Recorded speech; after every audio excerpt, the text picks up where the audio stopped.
وَكَأَيٍّ مِّن قَرْيَةٍ اور کتنی ہی بستیاں اہلکناہا جن کو ہم نے ہلاک کیا وَهِيَ ظَالِمَةٌ اس حال میں کہ وہ ظالم تھی، یعنی ان کے ظلم کی حالت میں ان کو پکڑا گیا، تو دیکھو اب ان کا حال کیا ہے، فَهِيَ خَاوِيَةٌ پس وہ گری پڑی ہیں، عَلَىٰ عُرُوشِهَا اپنی چھتوں پر، وَبِئْرٍ اور کنویں، بئر کنواں، مُعَطَّلَةٍ معطل بیکار، عین تو لام، عطل بیسیکلی کہتے ہیں زیور سے خالی ہونے کو، مزدور کے بیکار ہونے کو، کہتے ہیں نا فلاں کو عہدے سے معطل کر دیا گیا، یعنی کام سے بیکام کر دیا گیا، بیکار کر دیا گیا۔ تعطیل کس کو کہتے ہیں؟ چھٹی کو۔ کس لیے ہوتی چھٹی؟ کام نہ کرنے کے لیے، ٹھیک ہے۔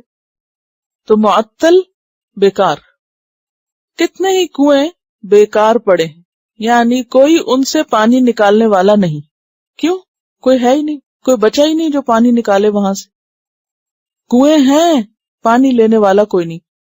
خاص طور پر کنووں کا ذکر اس لیے کیا گیا کہ پانی انسان کی سب سے بڑی ضرورت ہوتی ہے، اس کے بغیر کوئی بھی جی نہیں سکتا، رہ نہیں سکتا، اور ہر شخص اس کے لیے دوڑتا ہے۔ عربوں کے ہاں بعض اوقات پانی پہ لڑائیاں ہو جایا کرتی تھی، اب بھی ہوتی ہیں، قتل و غارت تک ہو جاتے ہیں۔ کسان جو پانی لگاتے ہیں نا، تو اگر کسی کا زیادہ یا کم ہو جائے تو بعض اوقات جان سے بھی مار دیتے ہیں۔ تو بئر معطلۃ، یہ کہہ کے کیا بتایا گیا کہ وہ پانی جس پہ تم مرنے مرانے پہ تل جاتے تھے، اب کوئی اس کو پوچھنے والا نہیں، کیونکہ وہ سب بجھ گئے، سب ختم ہو گئے۔ وبئر معطلۃ، بربادی کی اور ویرانی کی زبردست تصویر کشی کی جا رہی۔ وقصر مشید، اور وہ محلات جو بہت مضبوط تھے وہ بھی بیکار پڑے ہیں، کوئی وہاں رہنے والا نہیں۔ مشید کا لفظ جو ہے شین دال سے بھی اور شین یہ دال سے بھی بتایا گیا ہے۔ ایک بات یہاں یاد رکھیے کہ بعض اوقات ایک لفظ کے ایک سے زائد روٹ بھی ہوتے ہیں۔ لوگ جب نیا نیا کچھ پڑھنے لگتے ہیں نا، سیکھنے لگتے ہیں، تو تھوڑا علم بعض اوقات انسانوں کو بے صبرا بھی کر دیتا ہے۔ مثلا بعض اوقات اگر کسی لفظ کا اختصار کے لیے ایک ہی روٹ بتا دیا گیا تو لوگ پریشان ہو جاتے ہیں کہ فلاں کتاب میں تو یہ لکھا ہوا ہے، یا فلاں نے تو یہ بتایا تھا، یا یہاں تو یہ لکھا ہوا ہے تو یہ غلط بتا دیا گیا، یا یہ کتاب میں غلط ہے۔ تو بات یہ نہیں ہوتی غلط صحیح کی، بعض اوقات یہ ہوتا ہے کہ لغت میں بھی اختلاف پائے جاتے ہیں، اور بعض اوقات دو طرفہ معنی بھی ہوتے ہیں۔ مثلا لفظ شیطان ہے، تو شیطان کا جو روٹ ہے وہ دو روٹ ہے، شین توئے نون بھی ہے اور شین یہ توئے بھی ہے، ٹھیک ہے۔ اب دونوں اوریجن کے معنی فرق ہے، لیکن دونوں سے جو صفات نکلتی ہیں وہ شیطان پہ فٹ آتی ہیں۔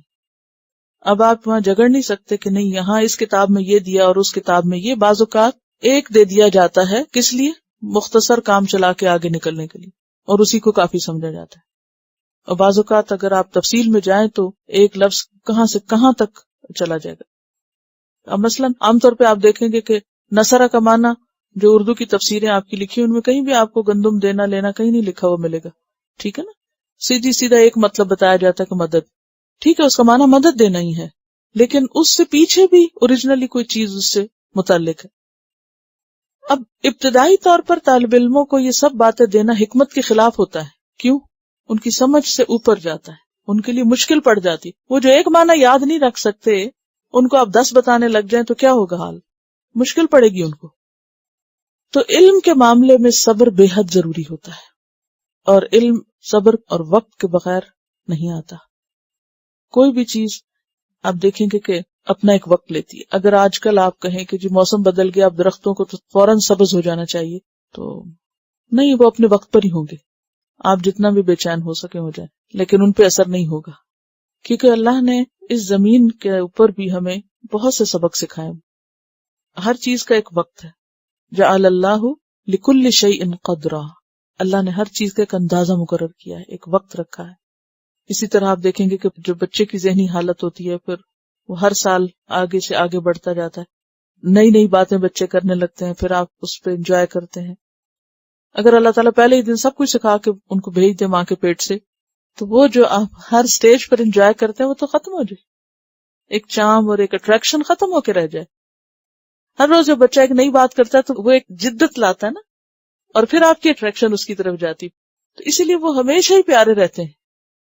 اور پھر ہر بچے کا الگ ایک مزاج ہوتا ہے.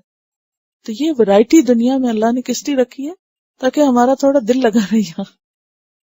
تو اسی طرح علم میں بھی بعض اوقات ہم فوری طور پر بہت کچھ جاننا چاہتے ہیں، لیکن وقت کے ساتھ ساتھ جو آتا ہے وہ پختہ بھی رہتا ہے. تو مشید کا لفظ اگر شین دال دال سے ہو تو شد کا کیا معنی ہوتا ہے؟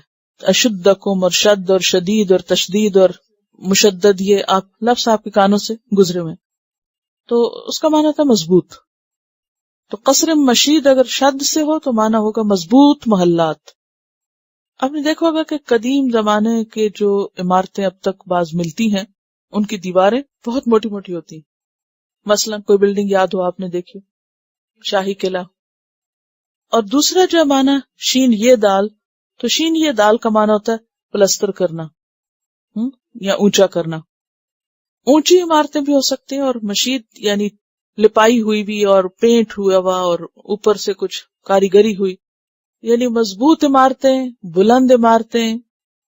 وقصر مشید، کتنے ہی ایسے محلات تھے کہ ان کو بہت ہی اچھی طرح بنایا گیا، مضبوط کر کر کے اور جما کے رکھا گیا ان کو، اور بلند کیا گیا کہ کوئی ان پہ آندھی اور طوفان اور بارش اور ہوا اور موسم اثر نہ کرے.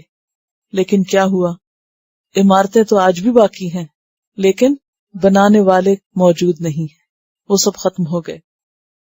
تو اللہ تعالیٰ فرما رہے ہیں کہ فَكَأَيٍّ مِّن قَرْيَةٍ أَهْلَكْنَاهَا وَهِيَ ظَالِمَةٌ، وجہ کیا ہے ان کے ہلاک ہونے کی؟ کہ وہ ظالم تھی.